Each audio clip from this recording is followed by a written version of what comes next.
Hello students, welcome to e-learning with Ankit. I hope your preparation for your chemistry exam, that is half yearly exam for the subject chemistry, is going well and good.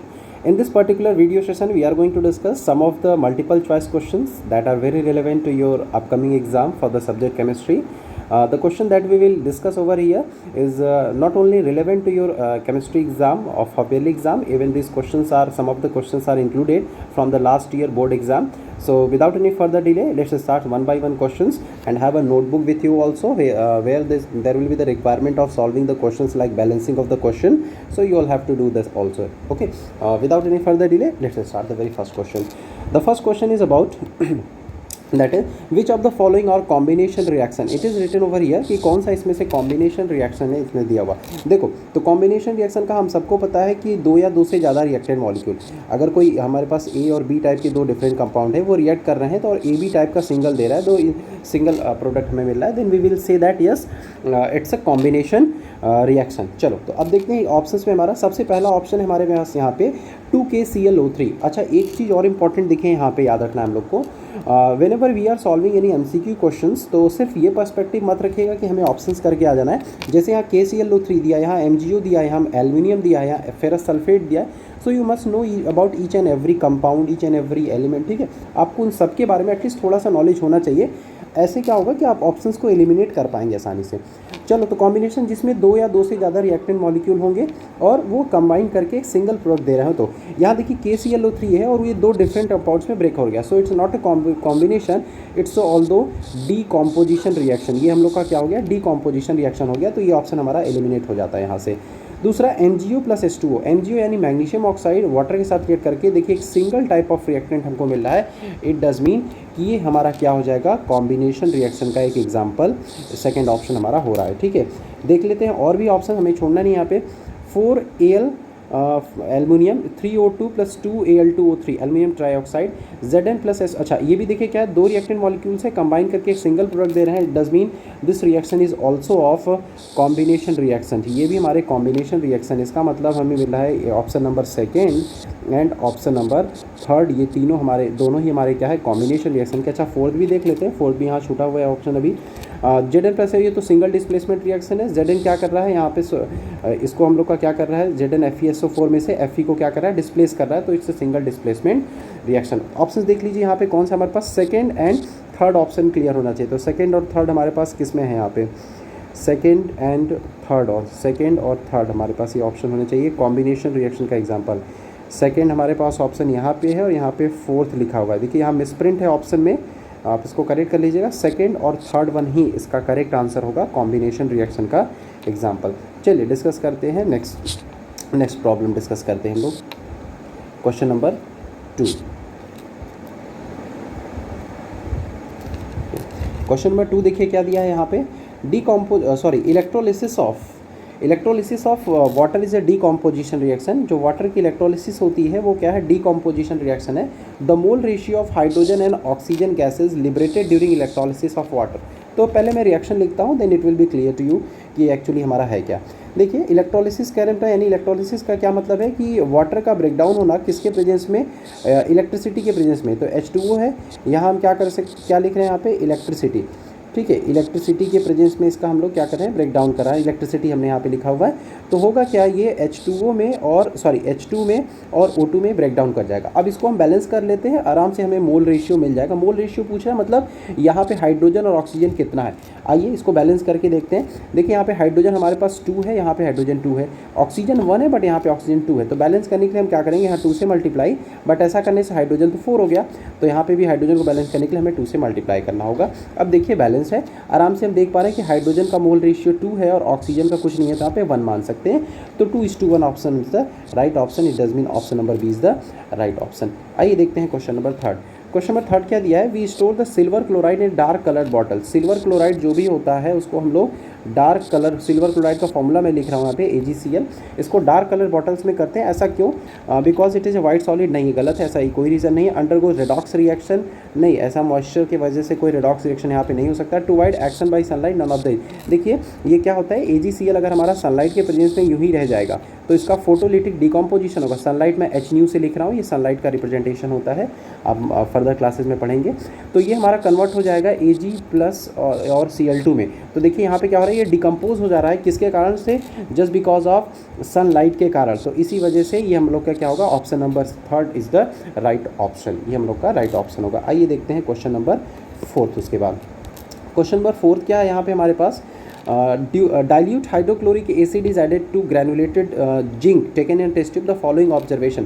ठीक है, क्या हो रहा है यहाँ पे कि dilute hydrochloric acid है, उसमें क्या मिलाया जा रहा है, हाइड्रोक्लोरिक HCl, क्या मिलाया जा रहा है वहाँ पे, Zn मिलाया जा रहा है। तो हम सबको पता है कि मेटल है, इसके साथ रिएक्ट करेगा। तो एक्चुअली ये सेकंड चैप्टर में भी रिएक्शन हमारा, जिंक इसको डिस्प्लेस करेगा, you will obtain ZnCl2 along with the hydrogen, तो हाइड्रोजन गैस निकलेगा। अब ऑप्शन देखते हैं हमारा क्या है। The surface of metal become shiny, नहीं ऐसा कुछ नहीं है, हमने नहीं पढ़ा है। The reaction turns milky, milky कौन टर्न करता है, ये आप रिएक्शन ये कमेंट करके मुझे बताइएगा। ये कई बार ये क्वेश्चन आपके NCERT में दिया, कौन सा गैस रिलीज़ करेगा जो कि लाइम वाटर को, मैं यहाँ पे लिख दे रहा हूँ, लाइम वाटर को मिल्की कन्वर्ट करेगा, ये कमेंट करके बताइए। ये क्वेश्चन पूछे जा चुके हैं कई बार। Order of a pungent smelling gas है, ऐसा कुछ नहीं, नाइट्रोजन या कुछ ऐसा कोई गैस नहीं है, तो कोई पंजेंट स्मेलिंग इसमें नहीं आएगा। Odourless and colourless and odourless gas is all, yes it is the right option, क्योंकि यहाँ पे जो गैस निकला वो हाइड्रोजन गैस है, और हाइड्रोजन गैस हमारा कलरलेस और एक ऑर्डरलेस गैस है, इसका कोई ऑर्डर यानी कोई स्मेल हमें नहीं मिलता है। Late us discuss question number 5। An element acts on exposure, देखिए क्या दिखा है यहाँ पे कि एक एलिमेंट है हमारे पास X है ऑन एक्सपोजर, ठीक है, एलिमेंट X है on exposure to moist air. Moist air मतलब भाई मॉइस्ट एयर है यानी H2O, उसमें क्या होगा, वाटर कंटेंट होगा। टर्न्स रेडिश ब्राउन, वो reddish brown colour, not only reddish, sorry not only red, वो अभी क्या हो जा रहा है, बल्कि यहाँ पे रेडिश ब्राउन कलर का, रेडिश ब्राउन कलर का वो ऑब्टेन हो रहा है, रेडिश ब्राउन कलर का ऑब्टेन हो रहा है। The substance X and Y are, ठीक है, तो जो सब्सटेंस X और Y है आपका क्या, देखिए सिंपल सी चीज़ है कि मॉइस्ट एयर के प्रेजेंस में आयरन हमारा अगर आता है तो रेडिश ब्राउन कलर का कन्वर्ट हो जाता है, और वो जो रेडिश ब्राउन की चीज़ कन्वर्ट होती है उसको बोलते हैं रस्ट, जिसका फार्मूला होता है Fe2O3.XH2O, ठीक है, इसी को बोलते हैं रस्ट। मैं लिख दे रहा हूँ यहाँ पे, this is called as a rust. और ये हमारा क्या होता है भाई, रस्टिंग हो रहा है तो आयरन की केस में ही होगा, ठीक है। तो देख लेते हैं। अच्छा, आप कुछ बच्चे कहेंगे सर ये कोरोजन और एसिडिटी से क्वेश्चन है, नहीं ये ऐसा नहीं है, कोरोजन और एसिडिटी से क्वेश्चन है, ये क्वेश्चन आपके कॉम्बिनेशन रिएक्शन का एक एग्जाम्पल हो सकता है, इस वजह से ये क्वेश्चन यहाँ पे इंक्लूडेड किया गया है, ठीक है। ऑप्शंस देख लीजिए, इसका पहला ऑप्शन ही करेक्ट दिया है कि Fe और Fe2O3 में हम लोग का ये कन्वर्ट होगा। इट डज मीन कि हम लोग का ऑप्शन नंबर E क्या है, राइट ऑप्शन है। आइए देखते हैं क्वेश्चन नंबर 6 के बाद। मैग्नीशियम रिबन, ये क्वेश्चन देखिए बहुत इंपॉर्टेंट क्वेश्चन है, और ये हर बार मैक्सिमम टाइम बच्चों को डाउट रहता है कि मैग्नीशियम रिबन, एक मिनट, हाँ, मैग्नीशियम रिबन इज़ बर्न, ठीक है, magnesium ribbon is rubbed before burning because it has a coating of. अब इसके ऊपर कौन सी कोटिंग होती है, ये क्वेश्चन हमेशा ही रहा है, और नंबर ऑफ बुक्स में अलग अलग चीज़ें यहाँ पे लिखी गई हैं। I am not saying that कि सभी बुकों में सही लिखा है, ठीक है, या सभी बुकों में गलत लिखा है, बट हाँ उसके पीछे का रीज़न आप सोचने की कोशिश कीजिए। ये ऑप्शन सही नहीं दिया है, जो भी मैक्सिमम बुकों में मैग्नीशियम ऑक्साइड दिया है ये गलत है। मैग्नीशियम सल्फाइड नहीं हो सकता, मैग्नीशियम क्लोराइड नहीं हो सकता, बेसिक मैग्नीशियम कार्बोनेट, क्योंकि कार्बन डाइऑक्साइड ही है, वो क्या है तो है हम लोग का, आप सेकेंड चैप्टर में पढ़े हो बेकिंग सोडा वाले में, कि कार्बन डाइऑक्साइड की वजह से आग बुझ जाती है, तो यही कार्बन यहाँ पे भी क्या है, कार्बन के फॉर्म में प्रेजेंट है ये, तो ये आग को नहीं लगने देगा उल्टा, इसलिए यही ऑप्शन आपका करेक्ट ऑप्शन है, और कोई ऑप्शन मत लगाइएगा अगर ऐसा कोई क्वेश्चन आता है तो। आइए देखते हैं question number 7। Chemically rust is है, ठीक है, अभी हम लोगों ने पीछे डिस्कस किया था, रस्ट क्या था हम लोग का, Fe2O3.XH2O, ठीक है। क्या कहते हैं इसको, hydrated ferric oxide, only ferric oxide, hydrated ferric oxide, none of this, तो नन ऑफ दिस तो होगा नहीं। हाइड्रेटेड फेरस ऑक्साइड होगा नहीं, फेरस हम लोग का इस वैलेंसी में नहीं आएगा। ओनली फेरिक ऑक्साइड नहीं होगा, क्योंकि देखिए यहाँ पे क्या हम लोग के पास वाटर भी प्रेजेंट है। इट डज मीन कि ऑप्शन नंबर सी जो है हम लोग के पास यहाँ पे, option number C is the right option, that is the hydrated ferric oxide is the correct answer. What is it is the chemical formula of rust, जिसको हम लोग बोल रहे हैं रस्ट। आइए देखते हैं क्वेश्चन नंबर 7 अब। Question number 7 sorry question number 8, ठीक है। क्वेश्चन नंबर 8 देखते हैं क्या दिया है यहाँ पे। क्वेश्चन नंबर 8 हमें PbCuCl2 रिएक्शन लिखना पड़ेगा मुझे यहाँ पे, Pb plus CuCl2 gives us PbCl2 plus Cu। देखिए क्या हो रहा है यहाँ पे कि लेड जो हो रहा है वो यहाँ पे क्या कर रहा है, सॉरी लेड यहाँ पे हमारा क्या कर रहा है, इस कॉपर को यहाँ से डिस्प्लेस कर रहा है। Just let me remove this. ठीक है, ये लेड क्या कर रहा है, कॉपर को यहाँ से डिस्प्लेस कर रहा है। तो भाई सिंपल से, और कॉपर ऐसा नहीं है कि यार लेड का कोई पोजीशन ऑक्यूपाई कर रहा है किसी आयन में। It does mean it's a type of displacement reaction. और ये जो डिस्प्लेसमेंट रिएक्शन का टाइप है वो कैसा होगा हम लोग का टाइप, ये सिंगल डिस्प्लेसमेंट रिएक्शन होगा।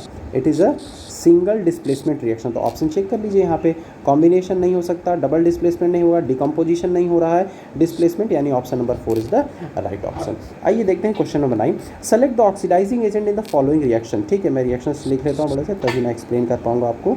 H2S plus I2। ठीक है, hydrogen sulphide is being reacted with iodine gives us 2 molecules of HI। अच्छा, हमने यहाँ पे 2 लिखा है, इस 2 को कहते क्या है, अगर इफ़ यू डू नो तो इन्हें कमेंट सेक्शन में बताइएगा। क्लास में कई बार इस चीज़ों को हम लोगों ने डिस्कस किया है, इस पर भी क्वेश्चंस कभी कभी आता है, इस पर रिलेटेड क्वेश्चंस आते हैं कि इसको क्या कहते हैं ये से क्वेश्चन नहीं आता है, ऐसे आता है कि HI के आगे जो नंबर लिखा जा रहा है वो कितना होगा, उस नंबर के आगे एक टर्म यूज़ किया जाता है। ठीक है, कोएफिशिएंट करके कुछ होता है, आप आई होप शायद आंसर समझ में आ गया होगा, तो ठीक है कमेंट करके बताइएगा। देखिए इसमें पूछ रहा है ऑक्सीडाइजिंग एजेंट। देखिए पहले हम इसके लिए हमें क्या करना होगा, हमें फाइंड आउट करना होगा कि कहाँ ऑक्सीडेशन कहाँ रिडक्शन हो रहा है। देखिए H2S है, ये किस में कन्वर्ट हो जा रहा है, हमारा सल्फर में ये कन्वर्ट हो जा रहा है। तो यहाँ पे देखिए यहाँ से हाइड्रोजन रिमूव हो रहा है, तो इट डज मीन हम लोग का क्या होगा, ऑक्सीडेशन होगा। और I2 जो है वहाँ पे क्या हो रहा है, इसमें हाइड्रोजन का एडिशन हो जा रहा है, it does mean A reduction. जिसका ऑक्सीडेशन होता है, मैंने क्लास में कई बार ये चीज़ डिस्कस की है, जिसका ऑक्सीडेशन होता है वो रिड्यूसिंग एजेंट और जिसका रिडक्शन होता है वो oxidising agent. It does mean I2 is our, हमसे किसी क्या पूछा था, ऑक्सीडाइजिंग है। It does mean I2 is the right option, यही हमारा ऑक्सीडाइजिंग एजेंट यहाँ पे होगा। ठीक है, आइए डिस्कस करते हैं next question, question number 10। What type of chemical reaction takes place when electricity is passed through the water? ठीक है, बहुत ईजी क्वेश्चन है। इलेक्ट्रिसिटी पास कराएंगे वाटर के थ्रू, तब H2O है, इलेक्ट्रिसिटी के थ्रू, सॉरी इसके थ्रू इलेक्ट्रिसिटी पास कराएंगे तो तुरंत हमारा ये कन्वर्ट हो जाएगा H2 प्लस O2 में कन्वर्ट हो जाएगा। It does mean it's a type of reaction, is a decomposition reaction. ये डीकम्पोजिशन रिएक्शन टाइप हो जाएगा। एग्जाम्पल देखिए, ऑप्शन देखिए कहाँ दिया है हम लोग के पास यहाँ पे। Yes, option number C is the right option, that is a decomposition reaction. आइए देखते हैं without wasting time question number 11।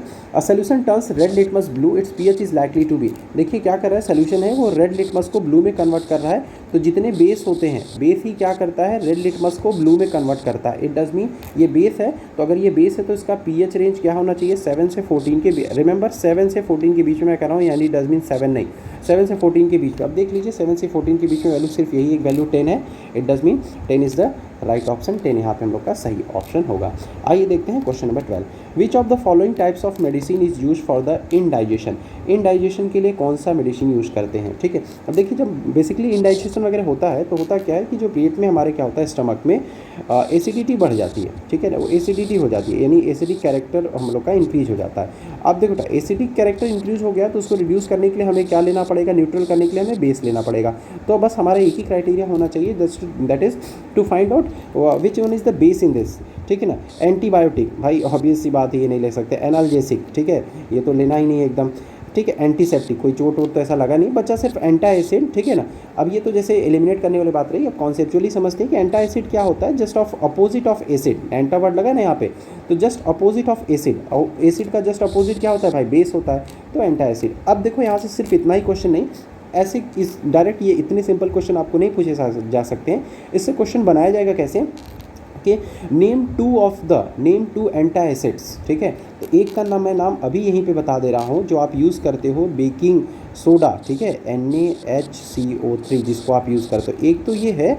दूसरा होता है आपका MgOH whole twice magnesium hydroxide. But याद रखना बेटा, मैग्नीशियम हाइड्रोक्साइड करके कभी नहीं आपको पूछा जाएगा। जैसे कि मैंने यहाँ पे भी आपको बताया है NaHCO3 that is a baking soda. अगर मैं इसको केमिकली कहता तो I would have said that the sodium hydrogen carbonate, but I haven't said that the sodium hydrogen carbonate. ठीक वैसे ही सिमिलरली आपको मैग्नीशियम हाइड्रोक्साइड करके नहीं पूछा जाएगा, इसके कॉमन नेम से पूछा जाएगा। So I am giving you this task, इसका नाम पता कीजिए। It is used as a antacid. ठीक है, इसका नाम कमेंट सेक्शन में मुझे जरूर से लिख के बताएगा, I will reply for this sure. Second, calcium phosphate is present, sorry next question, calcium phosphate is present in the tooth enamel. तो पहले अगर फॉर्मूला याद है तो लिख लेते हैं, Ca3PO4 होल ट्वाइस, ये हम लोग का है कैल्शियम फॉस्फेट। अब पूछा है इसका नेचर क्या है। देखो most of the time student will have this doubt, they will be in the dilemma कि अब सर ये तो सॉल्ट है, तो सॉल्ट का नेचर क्या होना चाहिए भाई, न्यूट्रल होना चाहिए।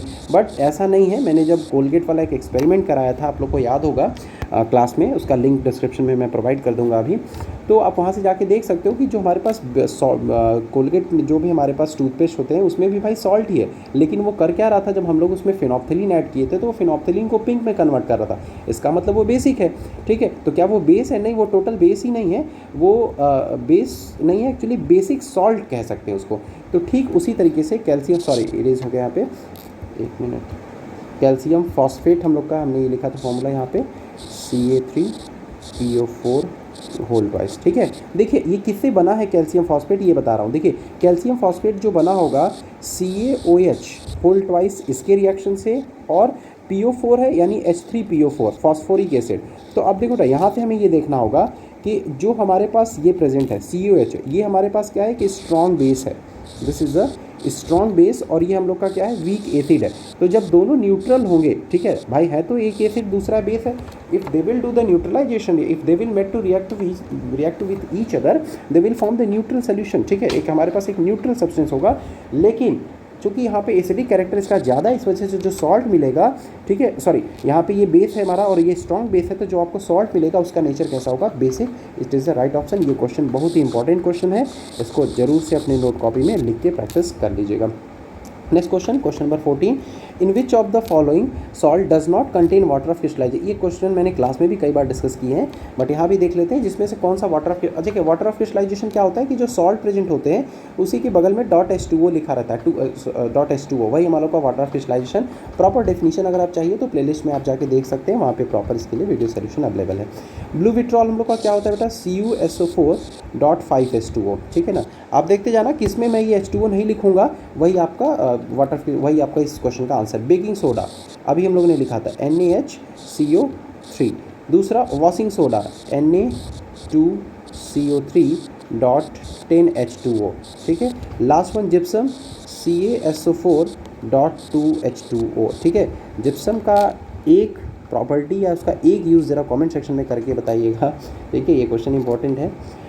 चलिए अब इसके बाद देखिए इसमें से किस में नहीं है वाटर फिल्टर, यहाँ पे है, यहाँ है, यहाँ हम लोग के पास सिर्फ बेकिंग सोडा में ही नहीं है, तो baking soda is the right option. Let us discuss question number 15, in attempt to demonstrate the electrical conductivity through an electrolyte, electrolyte के थ्रू, अच्छा इलेक्ट्रोलाइट क्या होता है, इलेक्ट्रोलाइट हम लोग का वो आयनिक कंपाउंड्स होते हैं जो आयंस में टूट जाते हैं, जो आयंस में ब्रेक हो जाते हैं, कब, जब उनका हम एक्वस सॉल्यूशंस बनाते हैं तब। जैसे अगर मैं NaCl ले रहा हूँ तो NaCl इज ऑल्सो इलेक्ट्रोलाइट, जब यहाँ पे हम इलेक्ट्रिसिटी पास कराएंगे तो ये Na+ और Cl- में ब्रेक कर जाएगा, इसको हम इलेक्ट्रोलाइट्स कहते हैं, ठीक है।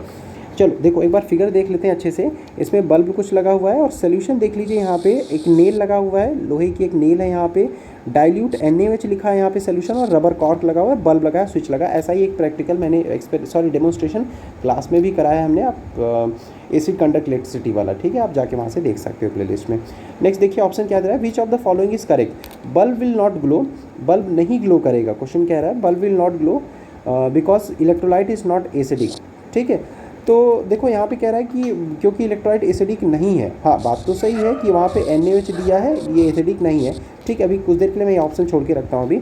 Bulb will glow because NaOH is a strong base and it furnishes ions for conduction, सही है ये, ठीक है। चाहे NaOH हो चाहे HCl हो, सभी का जब हम एक्वस सोल्यूशन बनाते हैं तो ये आयंस देते हैं, बेस है तो OH- आयन, एसिड है तो H+ आयन, आयंस देगा, और जो भी जितने भी हमारे आयनिक कंपाउंड्स होते हैं उनका एक्वस सोल्यूशन बनाने पर वो इलेक्ट्रिसिटी कंडक्ट करते हैं। Bulb will not glow because circuit is incomplete, ऐसा नहीं है, जब आयंस देंगे तो सर्किट कंप्लीट हो जाएगा हमारा। Bulb will not glow because depends upon the type of electrolytic solution, तो भाई इलेक्ट्रोलिटिक सोल्यूशन तो दे तो रखा है मैं NaOH, ठीक है, ठीक है, और NaOH क्या होता है, OH- आयन हमारे यहाँ से देगा। अब दो ऑप्शन हमने बचा के रखा था, पहला वाला तो, दूसरा वाला तो कंफर्म था कि हाँ ये सही है, second first one bulb will not glow because electrolyte is not acidic, सिर्फ ऐसा नहीं है कि एसिड ही इलेक्ट्रिसिटी कंडक्ट करते हैं, बेस भी कंडक्ट करेंगे क्योंकि इसमें OH- आयन प्रेजेंट है हमारा, ठीक है। तो ऑप्शन नंबर हम लोग का बी ऑप्शन नंबर क्या हो जाएगा यहाँ पे, राइट ऑप्शन होगा, that is bulb will go because NaOH furnishes base and furnishes this one, ठीक। आइए डिस्कस करते हैं क्वेश्चन नंबर 16। देखो इस 16 क्वेश्चन नंबर मैंने क्लास में भी डिस्कस किया था, ये मतलब ये ऑनलाइन क्लास में इस चीज़ को डिस्कस किया गया था। Identify the correct representation of reaction occurring due to chlor alkali process of. Now this time you have to do the comment section, type in the comment section कि chlor alkali process कौन से salt के लिए इसका use होता है, ठीक है ना। कौन से जब सॉल्ट का प्रिपरेशन यूज़ होता है तो वहाँ पे सबसे पहला सॉल्ट यही होता है, क्लोर अल्कली प्रोसेस। कह रहा है करेक्ट रिप्रेजेंटेशन किसका है। देखिए ये एक्चुअली कह सकते हैं कि फर्स्ट चैप्टर का रिएक्शन हमारे how to make an equation informative. NaCl liquid में सबसे पहले यही गलत हो जाता है। NaCl एक्वस में रहेगा हमारा, H2O लिक्विड में। चलिए यहाँ तक तो ठीक है, गलत हो गया। NaCl एक्वस, H2O एक्वस नहीं हो सकता है, H2O लिक्विड में रहेगा हमेशा। NaCl एक्वस, H2O लिक्विड सही है। 2NaOH एक्वस सही है। Cl एक्वस नहीं, क्लोरीन गैस है, क्लोरीन एक्वस नहीं हो सकता, तो ये हमारा क्या हो जाएगा, ये गलत हो जाएगा, ठीक है। ये ऑप्शन भी गलत है। NaCl एक्वस सही है, H2O लिक्विड में सही है, 2NaOH एक्वस सही है, Cl2 गैस सही है, हाइड्रोजन गैस सही है। It does mean option number D is the right option. सभी के जो स्टेट सिंबल लिखे हैं वो यहाँ पे करेक्ट है, वही चीज़ यही हमें यहाँ पे चेक करना था। आइए डिस्कस करते हैं क्वेश्चन नंबर 17। क्या दिया है क्वेश्चन नंबर 17 हम लोग के पास, two solution P and Q have the pH। दो सोल्यूशन से P और Q दिया है यहाँ पे, एक मिनट गलत हो गया ये, यस P एंड Q। एक का pH बेटा 5 है और दूसरे का 13 है। pH 5 है, इसका मतलब ही हम लोग का एसिड है। अच्छा कैसा एसिड है, pH वैल्यू 5 है। जिनकी pH वैल्यू 1 से 3 तक के बीच में रहती है वो स्ट्रांग होते हैं। 5 दिया मतलब ये एसिड कैसा है, वीक एसिड है, वीक एसिड है। और बेस में देखिए 13 है, यानी वैल्यू 14 के आसपास जा रही है, इसका मतलब ये क्या हम लोग का स्ट्रॉन्ग बेस है। बस हमें यही फाइंड आउट करना है इसमें। The correct inference that solution P of HCl, HCl strong है, गलत हो गया option. Solution P CH3COH, CH3COH हम लोग का क्या है, वीक एसिड है, सही है, ठीक है, वीक एसिड तक। And Q is of CaOH hold price.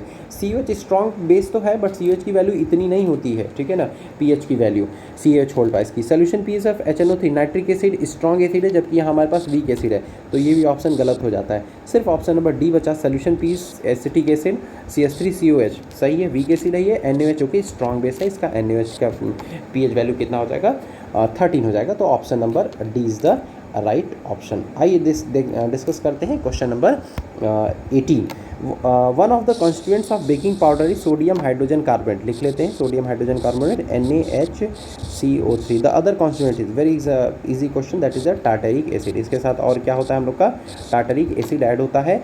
आप मुझे कमेंट करके रीज़न बताइएगा या खुद ही सोचिएगा ये चीज़ कि क्यों ऐड करते हैं टार्टरिक एसिड को, why do we add the tartaric acid और what the application of it, ठीक है। आइए देखते हैं उसके बाद question number 19। The pH of, क्या दिया है यहाँ पे हम लोग को, the pH of 3 solutions X, Y, Z कितना दिया हम लोग के पास, 6, 4 and 8 respectively. Which of the following is correct order of acidic strength, ठीक है, एसिडिक स्ट्रेंथ। तो सिंपल बात है, pH की वैल्यू जितनी कम उतना ज़्यादा एसिडिक करेक्ट है। तो सबसे ज़्यादा Y का वैल्यू कम है, तो सबसे पहले Y, फिर X की वैल्यू है, फिर Z की वैल्यू, यानी करेक्ट जो ऑर्डर हुआ एसिडिटी का, सबसे पहले Y, X and Z। Option number देख लीजिए, Y, X and Z, option number C is the right option. चलो डिस्कस करते हैं question number 20। To protect tooth decay, one is advise to brush the teeth regularly. The ingredient of the toothpaste, sorry, which check the tooth decay. Ingredient उसका जो है उसका nature कैसा होगा, corrosive होगा नहीं, दांत उल्टा कोरोड थोड़ी नहीं कराना हमें, न्यूट्रल हो नहीं सकता, नहीं उसका कोई एप्लीकेशन ही नहीं होगा, एसिडिक नहीं होगा क्योंकि एसिड होगा तो टूथ इनामेल को क्या करेगा, वो कोरोड करेगा। तो basic is the right option, और हमने ये चीज़ को प्रैक्टिकली करके भी देखा। ये ऑप्शन आंसर क्वेश्चन ईजी था, sorry.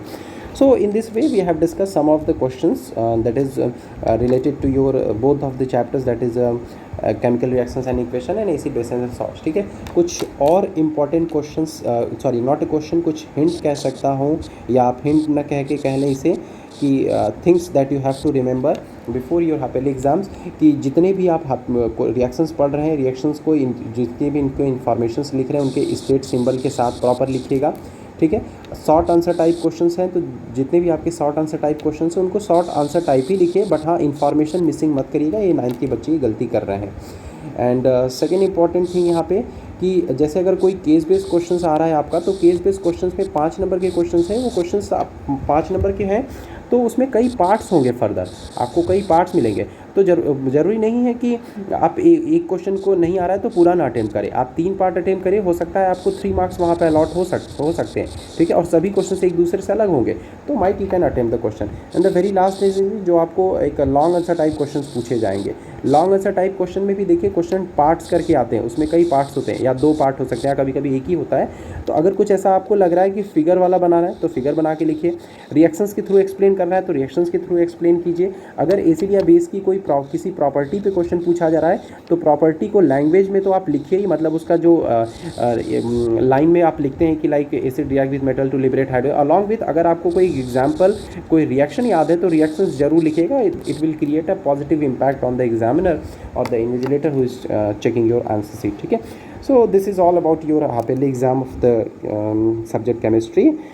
If any doubt persists, still any doubt exists, please do me in the comment section. I'll see what I can do the further. Till the time, have a good luck for your upcoming exam. Keep progressing in your subject chemistry. Thank you for watching.